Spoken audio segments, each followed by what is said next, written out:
Greetings, Earthlings. I can't sleep.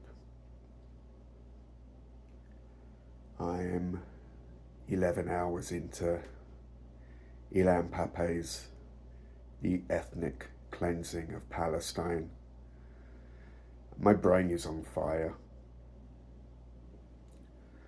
I read The 100 Years' War on Palestine by Rashid Khalid, and things are pretty bad in that, but he doesn't get into the archives from the IDF and the true history of the Zionists in Israel that Ilan Pape gets into, and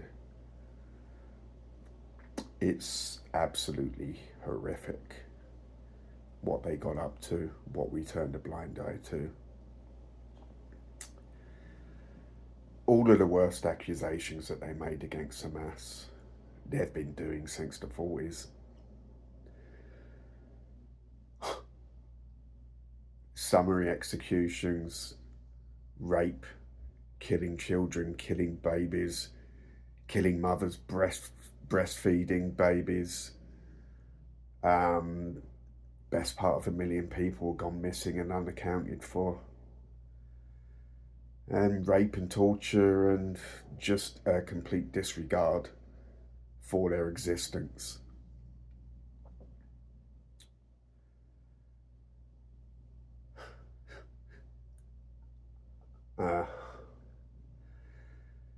Okay, there's so much to digest, but it was nearly 11 hours of documented atrocity after atrocity.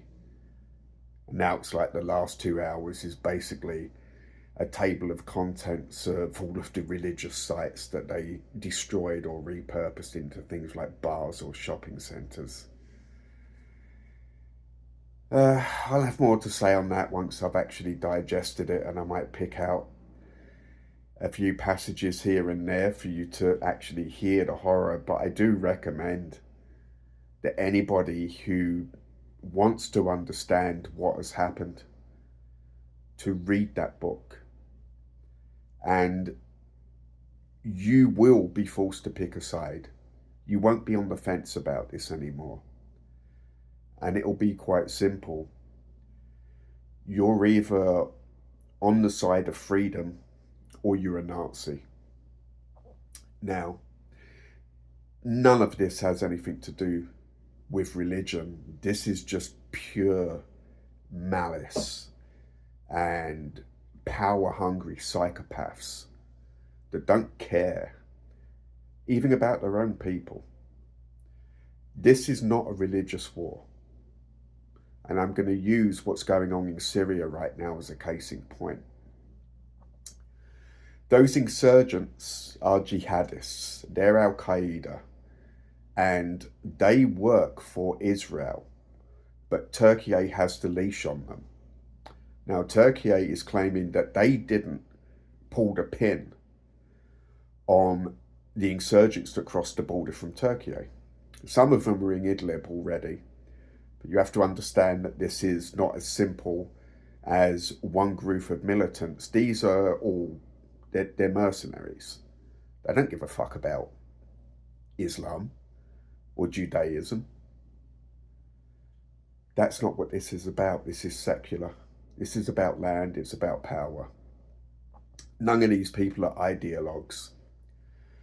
So Netanyahu is already freaking out over the fact that these rebels are going to cause a response from Iranian-backed Syrian rebels.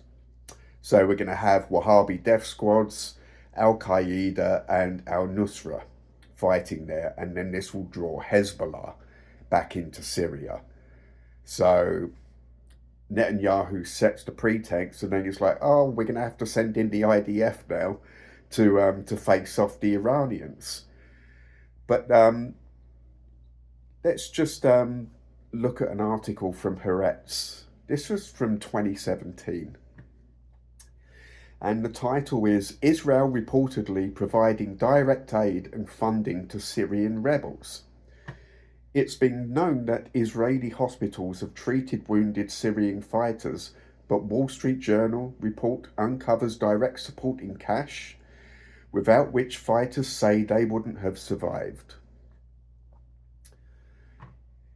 Israel has been secretly providing aid to the Syrian rebels in the Golan Heights for years with the goal of maintaining a buffer zone of friendly forces to keep ISIS and forces aligned with Iran at bay, according to a report in the Wall Street Journal.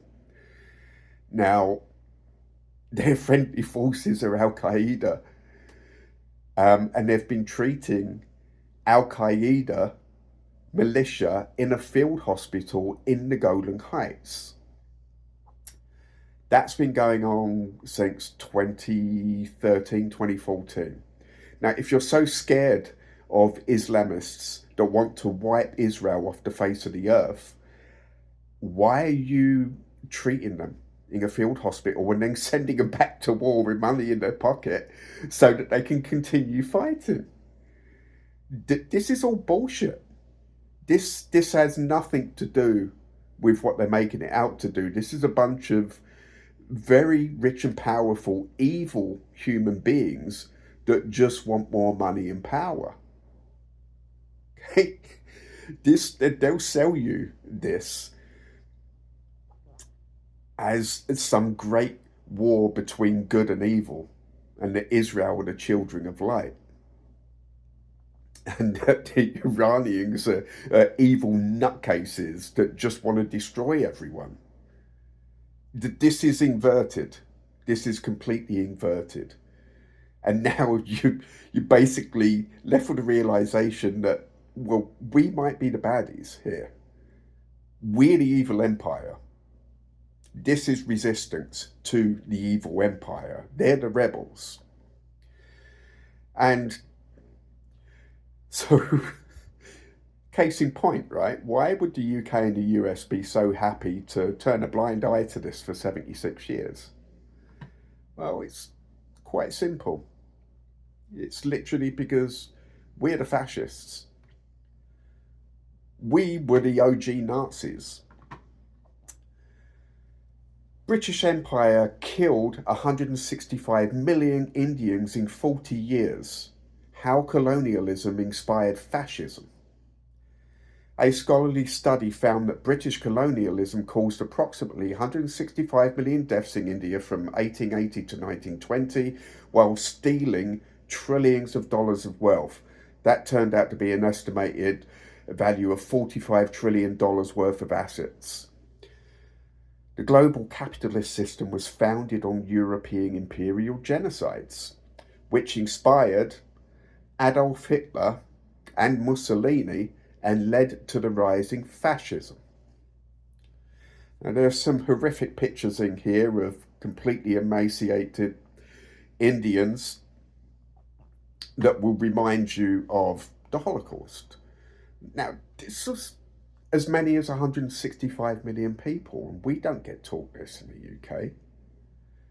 You'd have to go and study history properly and a specific part of history to actually have been taught this.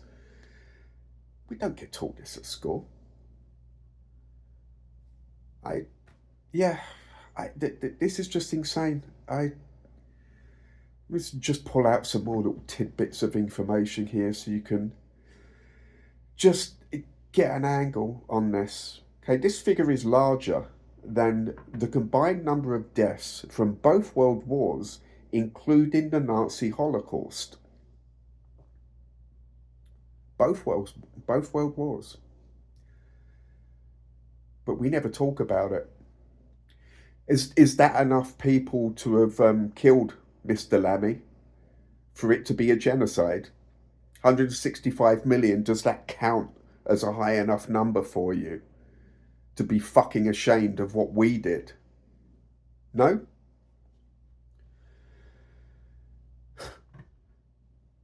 I'm not even going to bore you with the details here. I will leave you a link to both of those articles that I just cited